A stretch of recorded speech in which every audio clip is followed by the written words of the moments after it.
Remember when Indiana Jones had a gun? I do. It was maybe one of the more noticeable things about him. There's a website I check often. It's called Internet Movie Firearms Database. So it's basically as it says, it's a database of movies and the firearms used. If you go back to 1981, Raiders of the Lost Ark, you have, of course, Indiana Jones in all of his glory, and he was using his Smith & Wesson M1917 classic. If you go back to, let's go, Indiana Jones and the Temple of Doom, you have the same thing, called official police. So he had his revolver, a bunch of guns, right, as expected in any action movie. But yeah, Model 10, I have one of those. Actually, one of the reasons why I have a Model 10 and even a hand ejector. If you go to, Last Crusade, it's one of those classics that, yeah, you have your Webley revolver. Do you have any idea how many guys actually bought a Webley revolver, a real one, expensive at times, especially now, because of Indiana Jones? It is a significant number. Indiana Jones and the Dial of Destiny is the only one in which he hasn't got any gun. Even in the already horrible Crystal Skull, Indiana Jones does use his Webley revolver. There is one scene where he's kind of still there, kind of still that hero. He's standing tall in spite of his age, and he has a revolver and says, there's a little scene where someone says, I think it's Shia LaBeouf or whatever, what kind of teacher are you? And he says something, a joke like part-time, or not the best, but still a little bit of gutsy, still a little bit of, of saltiness in that, still a little bit of character, manliness, still a little bit of a hero there. That's not the case anymore. In Indiana Jones and the Dial of Destiny, Indiana Jones has no gun. Nothing at all. In fact, there's a scene where he picks up a bag with some of his old indie clothes, and he has a bullwhip, and he says, it's all there. And I thought, fuck no, don't do that. Don't say it's all there when you know it's not. Indiana Jones has the gun, has the whip, has the hat, has the jacket, has the gas mask bag. It's all there, but without the gun, you're just a shadow of your former self. Mads Mikkelsen does a fantastic job. It is maybe the worst part about it is this Phoebe Waller-Bridge person. She's just so impossible to digest. Dear God, how can you be an actress and be someone so unlikable? Shouldn't actors be people that you kind of feel empathy, or make you laugh, or they're funny, or they're just beautiful people, or just charismatic people? There has to be something about them. I mean, it's not really just physical in terms of the normal standards of beauty. Some actors are not really good looking, but they have a certain quality about them that you just keep on watching them. Maybe they're just fantastic actors. Maybe they just transmit so much. Maybe they're just so good at what they do. It's that something, that thing that makes someone good at what he does. She lacks all of that and more. She's the unpopular kid in school. And not just unpopular because kids don't quite get how cool she was going to be in the future. No, she's just a fucking plant. It is the boring plant that no one wants to water anymore. And when you say, oh, you better water it, sweetheart, because it's about to die, everyone looks in the family and says, yeah, let's just let it die. We really don't want it here. That's Phoebe Waller-Bridge. Why the fuck? I mean, what kind of of blackmail porn video she has on someone from Disney? I have no clue, but it has to be something along those lines. So Indiana Jones and the Dial of Discrepancy is all what you heard. It is bad. The first minutes start with younger Indy, and you go like, man, damn, this. I mean, I would have rather watched the entire thing of a digitalized younger Harrison Ford rather than the crap I just saw. Again, she is just so unlikable. How can you have someone so unlikable here all the time? She just has to be better than him at everything. She's stronger than this old 80-year-old man? You know what?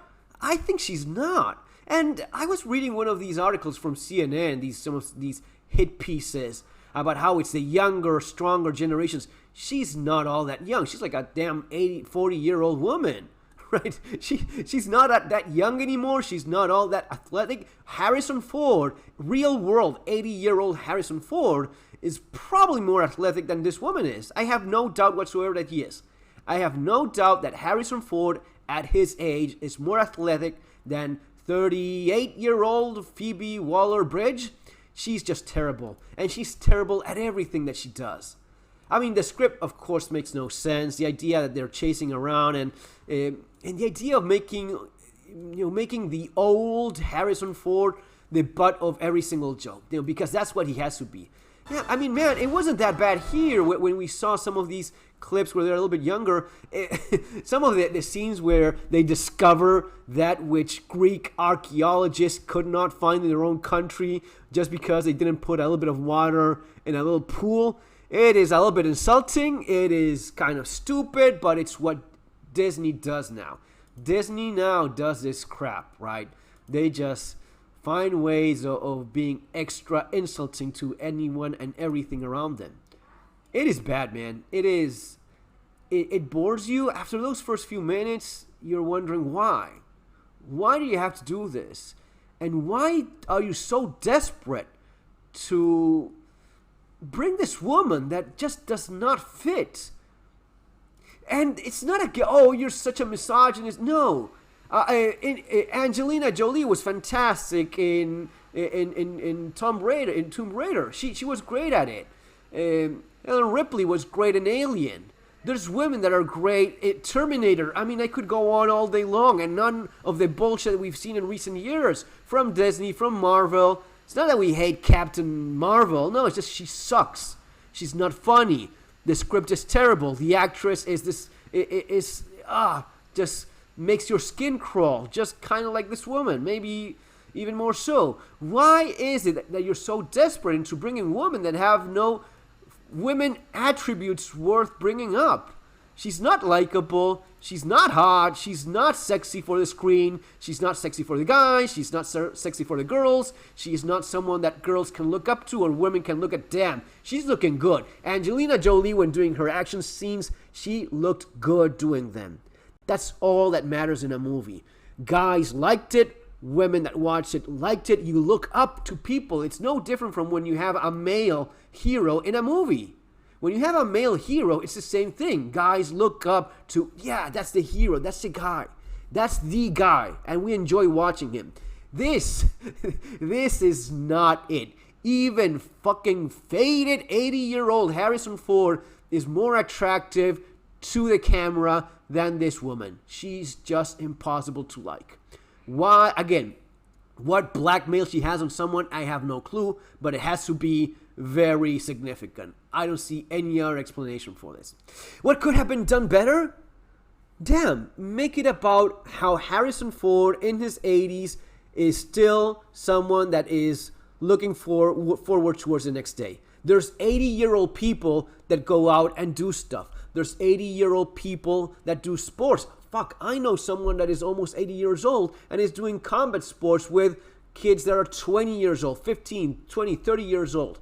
Of course, not the same, but people that have that certain dedication. I mean, you could even include it parts about a little bit more of a deeper message about how it's what you force yourself to do every single day in spite of the pain. It's little things like Harrison Ford saying, yeah, everything hurts, but you know what? I still go for it. I still do what I'm supposed to. This is me. This is what I do. I'm damn Indiana Jones, and I still do these things as best as I can. And no, I'm not as strong and young as I once was. I'm pretty old, but the heart is still there. Believe it or not, there's 80-year-old people out there that are not completely fucking useless. And there's 30, almost 40-year-old people like this woman that you just cannot swallow. She is just so unlikable in every single possible way.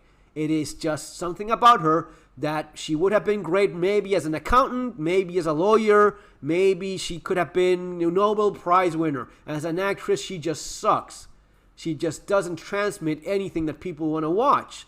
And that's why she's so unlikable and does so terrible at pretty much everything she does. And I guess that with her feminist comedy, she gets some, cookie points because of the current times we live in. But she's just awful.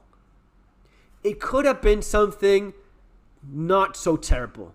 Yeah, I mean, it could, depending on who you give this to, a good writer, someone with heart, a true fan of Indiana Jones.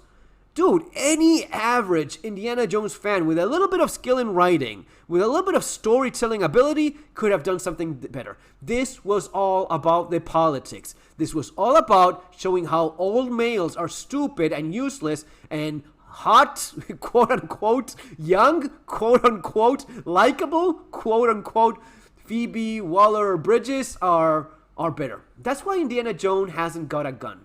That's why Indy has no gun anymore. No gun. Stupid mistakes like putting a Colt M4. What the hell were they thinking about? Anyway, yeah, it just makes sense why this is flopping so bad. No gun and no balls. And that's unforgivable. Folks, that's going to be all for now. Subscribe to the channel, share. See you on the next one. Take care.